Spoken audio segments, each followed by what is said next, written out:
Are you looking for alternative investments and tangible assets that help you build and protect your wealth while empowering your financial future? Look no further than Eckhart Enterprises. With over 37 years of experience in the industry, Eckhart Enterprises is your trusted partner in the world of alternative investments and asset management. They have a track record of success with more than 1,300 investors on board and over $700 million in capital invested in tangible assets.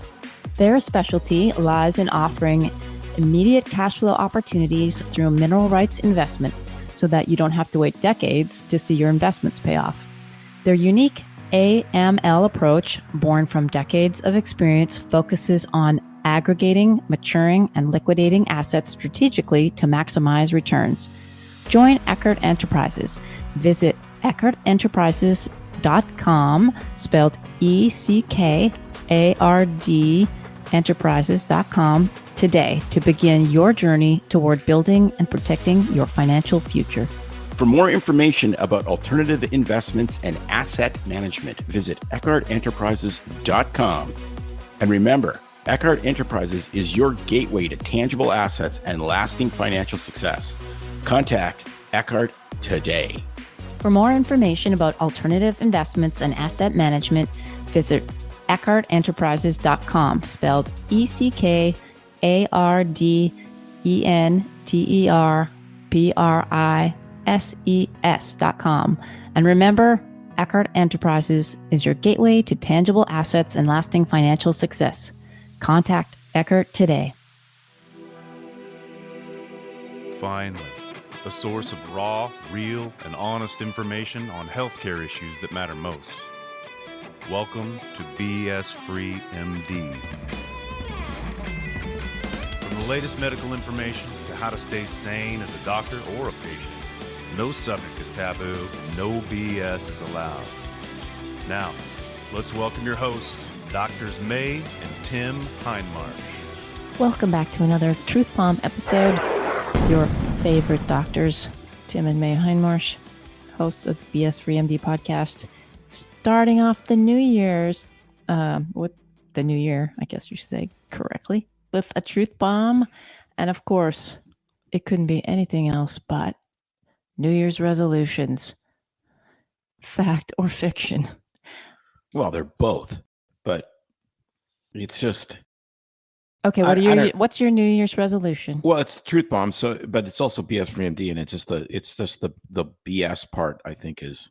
why do you need the beginning of the year to change? And I think that.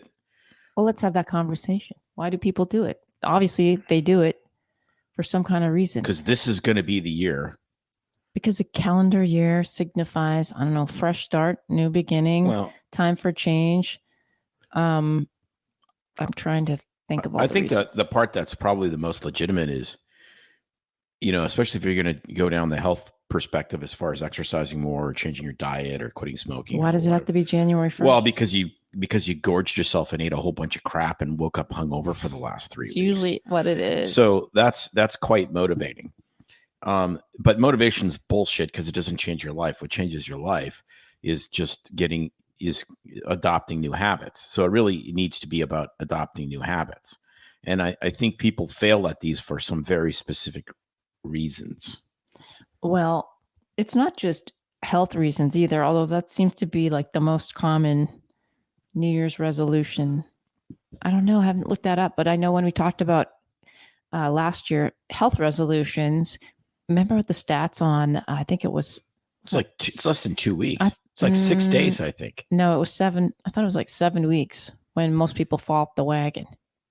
Maybe it's less. Maybe it was 3 weeks. No, if you've done something for 7 weeks, it's a habit. It should be a habit. It depends what it is, though, because if you're I think it was 21 days or something. If you're really working out and changing your diet, you will see a difference in 7 weeks. Like if you don't, you did it wrong. But that's simple. But as far as New Year's resolutions in general, I mean, most people do attach it to a health goal, a lifestyle, health change, a fitness change, a diet change.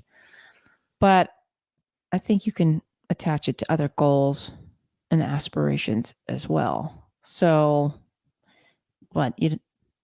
Is it a good thing to do? A bad thing? What are No, your thoughts? I think it's both.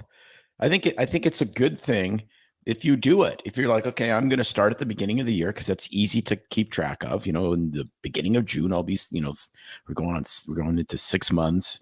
The beginning of February, I've done it for a month. All of that kind of stuff. So from that perspective, I think that's good. And if you set yourself up for success, I think it could be an amazing thing. It could be absolutely life-changing.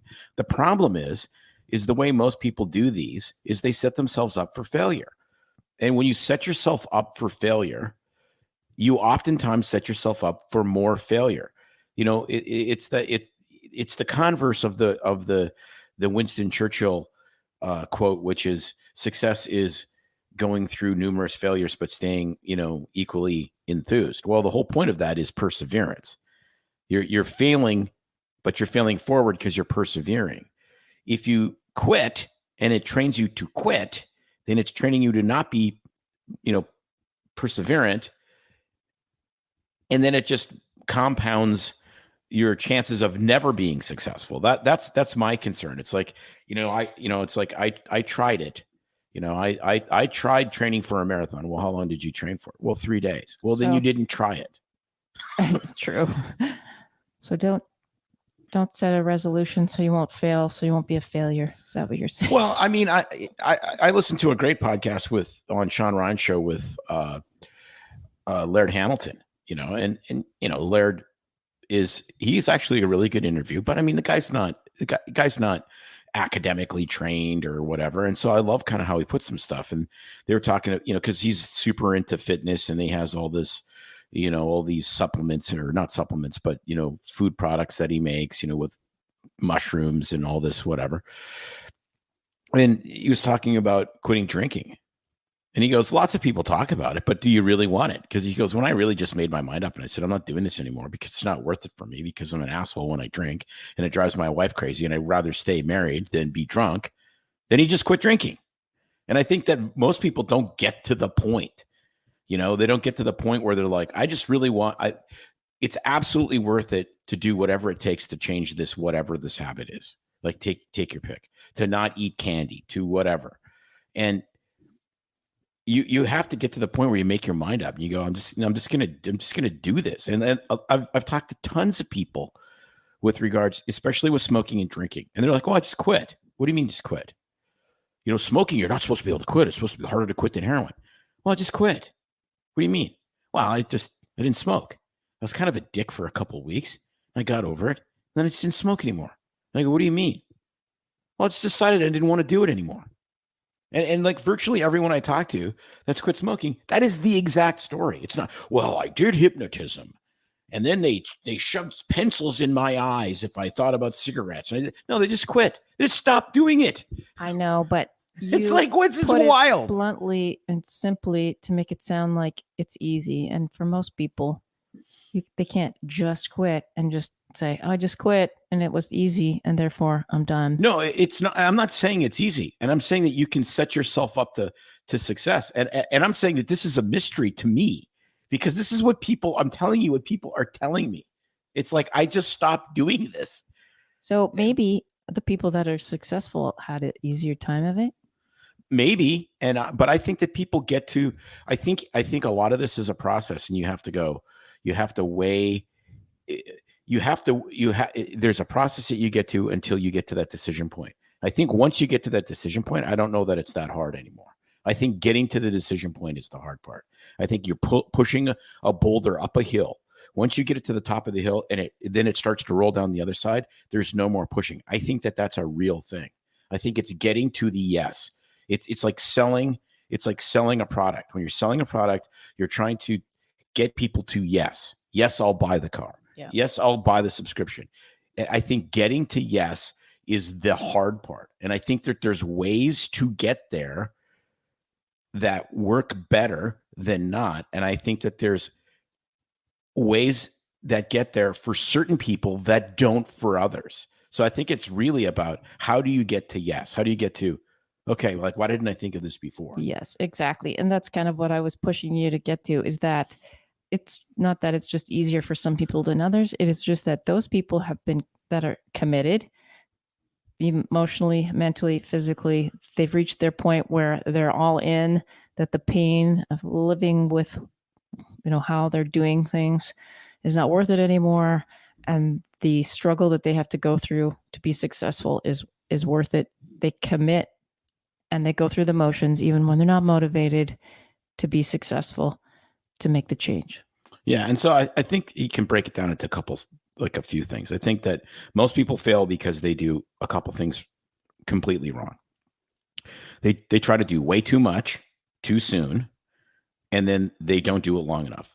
So it's like, I'm going to lose 100 pounds. Well, why don't you just start with, I'm going to eliminate 200 calories a day from my diet. That's actually something that's tangible that you can achieve. Short-term and long-term goals are both important. It's critically important. And the long-term goal is what kind of draws you out. The short-term goal is what allows you to do it day by day and create the ritual, which is the only way that you're going to be successful. And then remember, motivation doesn't last. No, it doesn't last. Just like true love.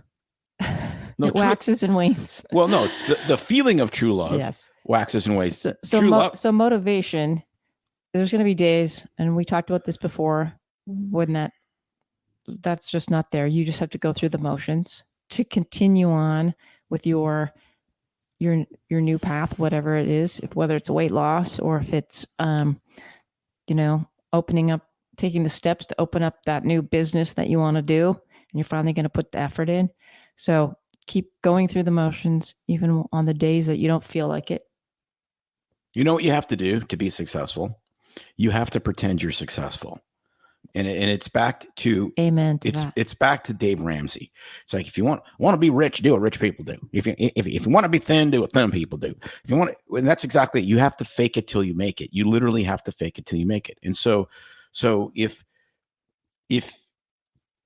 you want to go to the gym every day, you just go to the gym every day, and you just say, I'm going to be there for, like, even if it's 15 minutes. And then eventually it'll be 45 minutes, and then it'll be an hour. And then because you'll get the reinforcement of what doing that activity does. But everything sucks until it doesn't. So part of setting yourself up for success is assuming it's going to be horrible. I think that's like, you have to assume every change is bad. Like, every change, not bad, like long term, but every change is uncomfortable. Every single one is uncomfortable. Like, you're in love with the perfect person that God sent you from heaven, and now you got to learn to live with each other. And that's painful. You just had a baby, and you went through 6 years of infertility, and now you have to raise an infant.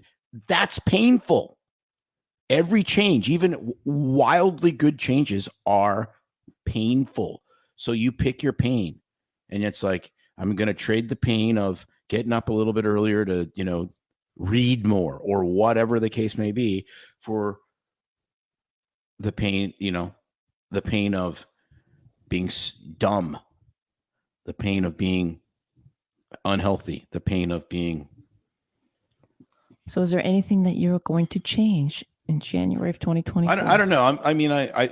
Yes. I am going to just asking. Yeah, no, I'm really going to. Yeah. Not that you have to share it with us. I just wanted to know if you believe in New Year's resolutions or not. I'm kind of a fall resolution girl, because I always said the change of seasons in September always reminded me of new beginnings, because the school year changed, everything started.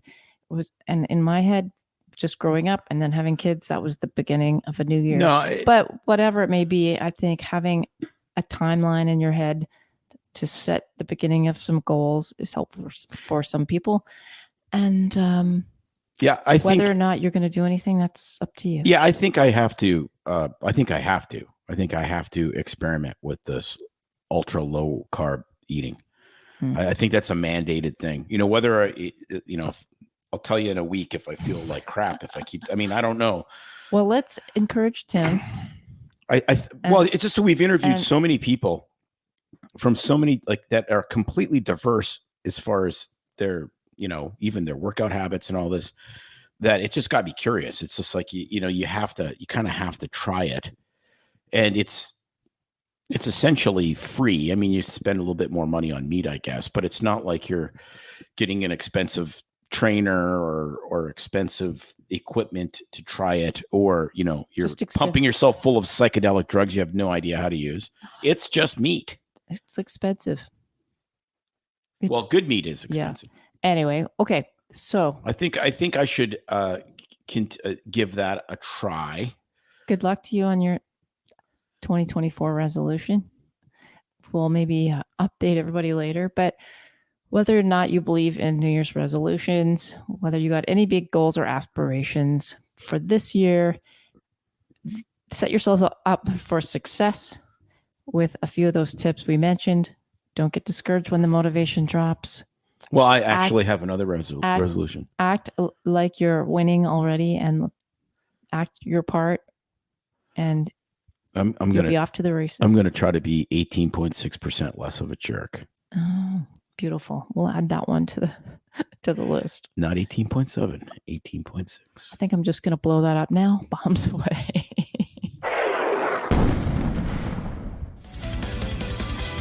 It's no secret that medicine is a bit, uptight. That's why Tim and I created BS Free MD, to mix things up a little and have fun in the process. Besides, we are having these exact same discussions all the time, so we thought we might as well invite everyone to the party. If you really like us, you can get plenty more, and maybe see one of Tim's cool tattoos on our Instagram or Facebook pages at BS Free MD. See you next time.